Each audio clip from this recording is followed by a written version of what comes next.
నమస్కారం గురువుగారు. నా పేరు జాషువా. నేను అమర్జీవి పొట్టి శ్రీరాముల ఉన్నత పాఠశాలలో 10వ తరగతి చదువుతున్నాను. గురువుగారు, కాలంతో పోటీ పడుతూ ముందుకు పరిగెడుతున్న మా తరం వారికి రామాయణం, మహాభారతం, భాగవతాలు వంటి గ్రంథాలు చదవడం వలన ఉపయోగం ఏమిటో తెలియజేయండి గురువుగారు.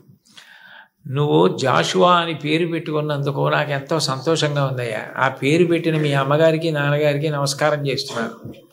మహానుభావుడు ఏం కవిత్వం చేశారయ్యా. ఒక్కొక్క పద్యం చదువుతుంటే గుండెలు పిండేసినట్టు ఉంటుంది. అంత గొప్ప పద్యాలు రాశారు కదయ్యా ఆయన.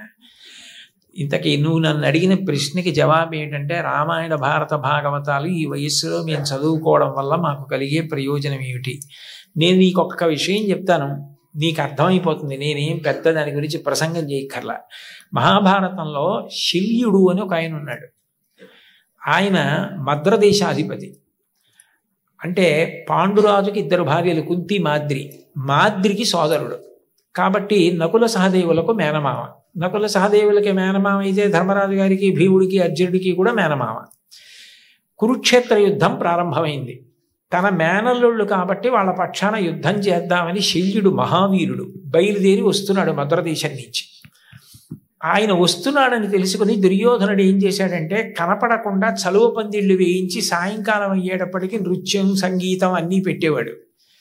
పొంగిపోయి ఇవన్నీ ధర్మరాజు చేస్తున్నాడు అనుకుని, ఓ రోజున ఎవరు చేస్తున్నారు? ధర్మరాజు గారే కదా, ఉన్నాడా, రమ్మనమన్నారు. అప్పటి వరకు కనపడకుండా దాక్కున్న దుర్యోధనుడు ఎదురుగుండా వచ్చి, మీరు మహానుభావుడు, మీరు వస్తుంటే మా పక్షాన యుద్ధం చేయాలా, మీకు ఇవన్నీ నేనే ఏర్పాటు చేశానన్నాడు. పొగిడేటప్పటికి పొంగిపోయాడు శల్యుడు. నీకేం కావాలి చెప్పు, చేసి పెడతానన్నాడు.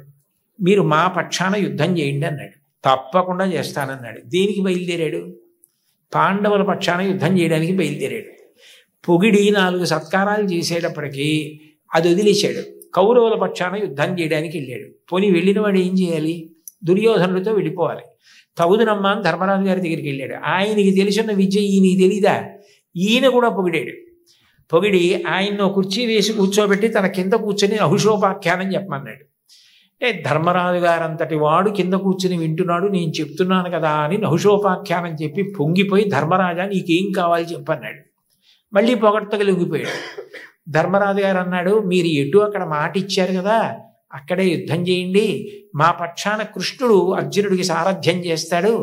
మళ్ళీ కృష్ణుడితో సమానమైన సారథి మీరే కాబట్టి మీరు అక్కడ కర్ణుడికి సారథ్యం చేస్తారు. చేసినప్పుడు కర్ణుడికి మనశ్శాంతి లేకుండా అదే పనిగా నింద చేయండి.